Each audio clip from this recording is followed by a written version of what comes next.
Alors, ça fait longtemps que je voulais vous avoir dans cette émission, Val. Vous avez fait votre première télévision dans Ce soir au jamais, que j'anime sur France 2, Sacrée expérience. mais j'ai eu un mal fou à vous faire venir ici. C'est parce que vous n'aimez pas répondre aux questions, c'est pour ça? Ah non, pas du tout. Ah J'étais bon. prêt, je vous attendais. Bon, bah alors, Patiemment. voilà. Alors, je suis ravi qu'on se retrouve aujourd'hui et on va pouvoir tout de suite écouter Bonjour. C'est une chanson qui vous a quasiment rendu célèbre, hein.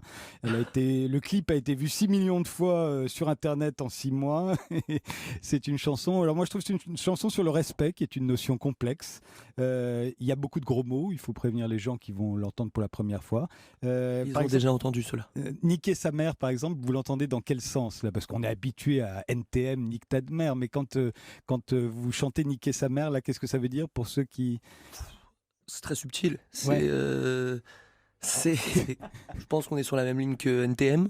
C'est à peu près la même mise en scène. On écoute. Un enseignement, je pense.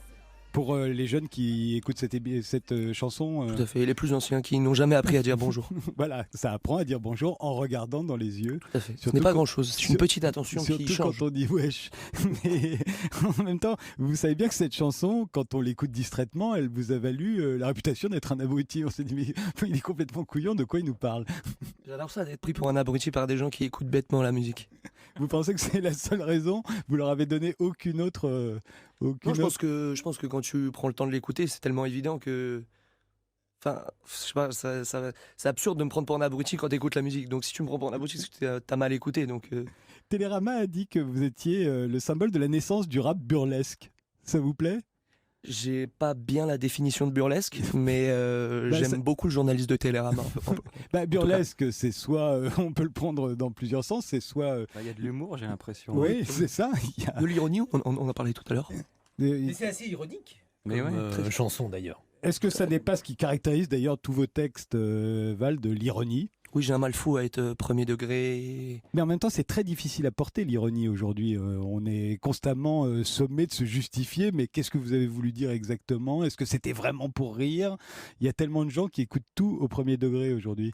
C'est ça, c'est beau. Je pense que si moi, je continue à faire ma musique, à être tout le temps ironique, peut-être que ça peut ouvrir l'esprit à certaines personnes. Je trouve que je suis content de ça. On vous dit le porte-parole d'une génération. Je pense pas. Non, d'ailleurs, je pensais à dire ça tout à l'heure sur les années 2000. Je pense qu'il y a quelque chose qui s'est transformé, c'est la popularité en fait qui s'est transformée en communauté. Je pense qu'aujourd'hui, il y a de moins en moins de gens populaires, mais il y a juste des gens qui ont des énormes communautés plus ou moins grosses en réalité. Mais les gens sont connus par des niches, par leur famille quelque part. Et c'est tout en On en fait. reparlera ça quand on Donc je suis le parlera de la- porte-parole de beaucoup de gens qui me suivent, mais pas du tout de ma génération, je pense pas. On en reparlera quand on parlera de la souveraineté du people, le livre de Guillaume Erner. Pourquoi est-ce que vous êtes grossier? On est obligé? Non, je pense que c'est pas une éducation, mais j'ai grandi comme ça, en étant grossier, vulgaire. Parce qu'il y a des chansons sur cet album que je peux même pas diffuser sur Europe 1. Ah oui. Ah oui, non, il y en a certaines, c'est vraiment trop. Lesquels, par exemple, parce que nous, on sait pas. Si c'est que niquer ta mère. Ah non, ça va, c'est passé Ça dans le va, ça langage. C'est passé dans le langage normal. Mais quasiment. j'entends, hein, c'est un frein pour la diffusion, et même j'en veux à personne de pas me diffuser parce que c'est vulgaire. Ça tombe sous le sens, quoi, c'est évidemment. On vous dit complotiste aussi. Il paraît que vous avez une théorie sur les reptiles. Alors moi, j'y ai vu une façon ironique de dénoncer les complotistes, mais les autres ont compris ça pour du Non, moi, complotiste. j'aime pas vraiment le terme de complotiste parce qu'en fait, ça met tous les gens qui ne croient pas, on va dire, à finalement la théorie officielle. On les fait passer pour des abrutis en fait. On leur dit, ouais, vous êtes complotistes, vous êtes juste contre tout le monde parce que vous avez envie d'être contre tout le monde. Alors que non, je pense qu'il y a beaucoup de gens qui se posent des questions et en plus, parfois, il y a des débuts de preuves ou même des preuves. Donc, je trouve au contraire que c'est péjoratif le terme complotiste, c'est nul. Mais vous, quand vous faites du complotisme, ça paraît tellement délirant que... Bah ouais, moi je parle de Vous avez reptiles. l'air aussi de vous moquer des complotistes. Non, parce que moi je fais de la musique et je pense pas que. D'ailleurs, je pense qu'aucun combat politique ne se mène avec de la musique, quoi. La musique, c'est du divertissement. Mais j'aime bien, pourquoi pas, implanter l'idée dans la tête des gens qu'il y a peut-être une autre histoire possible, quoi, une autre théorie. Ne soyez pas bloqués, en fait, c'est important. Et si vous arrivez à croire qu'il y a des reptiles qui se cachent dans les égouts et qui contrôlent tout, vous pouvez ouvrir votre esprit pour voir la réalité. Mais il y a des gens qui se demandent évidemment si vous le pensez vraiment. Vous voyez, Mais je me demande aussi. vous le demandez aussi. On vous a reproché également de ne pas avoir une vraie culture rap. Est-ce qu'on me l'a reproché? Je suis pas sûr, mais en tout cas, non.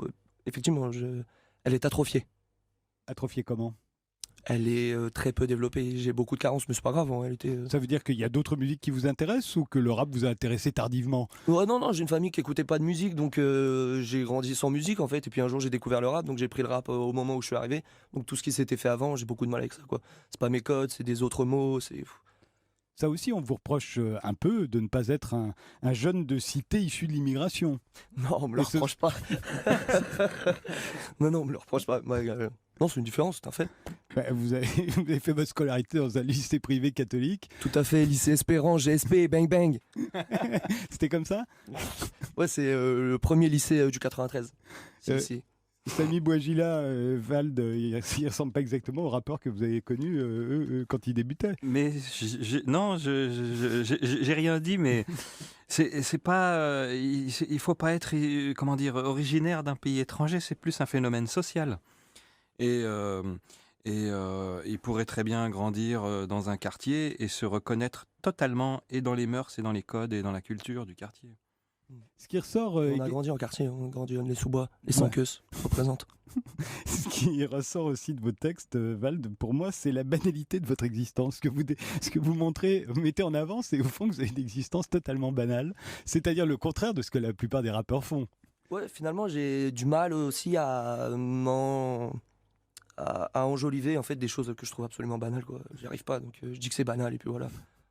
Puis c'est tellement plus facile à se reconnaître avec moi. Tellement plus de gens qui disaient ah bah ouais moi aussi je suis banal. Ah ouais. Oui, en fait, c'est du marketing. Pas proxénète toi non plus. Et là, voilà. Et alors, en revanche, vous êtes très critiqué pour la violence de vos clips, notamment le clip sur la chanson Autiste. Tout à fait. Moi, je pense qu'on a été surtout mal compris et qu'on a été un peu maladroit avec, je pense, la souffrance de parents autistes qui traversent des moments. De parents d'autistes, vous voulez dire. Tout à fait. C'était un lapsus. En tout cas, on les a touchés. Et je pense qu'on a été maladroit, mais c'était tellement pas notre but qu'en fait. C'est très important pour vous, la vidéo. Je pense que c'est important pour tout le monde aujourd'hui qui veut se développer pour faire n'importe quoi. Et Même tu veux vendre des chips, tu dois faire des vidéos. Et particulièrement de la musique, et particulièrement du rap. Tout à fait. Vous, ça vous prend plus de temps quasiment de faire des images, j'ai l'impression, que de faire des sons. Non, ça me prend beaucoup de temps de faire une tournée qu'on a sans date cette année. On est très content, ça prend beaucoup de temps. La vidéo en réalité serait rapide, hein, ça se fait en un jour. Il suffit d'avoir la bonne idée. En un vrai jour de tournage, ça se règle. Non, ça prend pas plus de temps que ça, mais c'est très important par contre, oui. Vous allez faire notamment, alors je l'ai dit, il y a la Cigale samedi, mais vous serez le 28 mai à Laval au Festival des Trois Éléphants, le 3 juillet au Festival Garo Rock, les Vieilles Charrues le 15 juillet, le Festival de Dour en Belgique le 17 juillet, vous venez de faire le Printemps de Bourges. Quand vous vous retrouvez au milieu de tous ces groupes, de ces chanteurs bien plus âgés que vous pour la plupart, et qui font pas du tout le même genre de musique, vous vous sentez totalement singulier?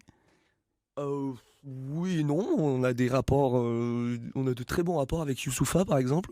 C'est vraiment le poteau, il est plus vieux, il est plus mature, plus conscient. Donc, Et c'est un rappeur. C'est un rappeur. Sinon, non, il n'y a pas vraiment de décalage, on est plutôt accepté. Puis, ceux qui veulent pas nous Même parler. par les rockers, enfin les rockers. On ne les voit pas. En réalité, c'est très sectaire un festival. C'est ce que Il y a j'allais une vous scène dire. rock, il y a une scène rap. Ce qui fait qu'on est que les rappeurs ensemble et les rockers ensemble. Et vous allez les écouter, les rockers, ou même pas? Malheureusement, non. Ça vous intéresse pas? Très peu de temps. Faut savoir se préparer pour un festival. C'est beaucoup d'alcool, beaucoup de temps de préparation. Quelles sont les tentations auxquelles il faut savoir résister quand on est à votre point de vedettariat, Vald, c'est-à-dire une jeune vedette qui monte? À quoi faut-il faire attention? Attention à ne pas prendre goût à être connu pour être connu. Je pense que c'est l'erreur de beaucoup de gens. Enfin, vous ne seriez pas connu pour être connu, vous seriez connu pour vos textes, vos chansons, votre musique. Ouais, mais comme moi, mon travail est de sortir des CD, des nouveaux projets à chaque fois, je peux très bien faire des projets pour être connu et juste pour me faire aimer, mais qui ne sont plus en adéquation avec ce que je pense. Et je pense que c'est ça qu'il faut éviter. Ne chercher à être connu pour être connu, quoi. Faire des musiques qui touchent tout le monde, mais en fait qui ne disent rien. Incarner des personnages qui ne ressemblent à rien juste pour être connu et pour être aimé, quoi. Ça n'a pas de bon sens. Vous voulez durer ou vous avez d'autres projets pour la suite? Ouais, je pense que marquer l'histoire m'intéresse. Et le cœur des gens. Marquer l'histoire de la musique ou l'histoire en général? On verra. On verra. Tout dépend de comment ma théorie sur les reptiles est perçue. Oui.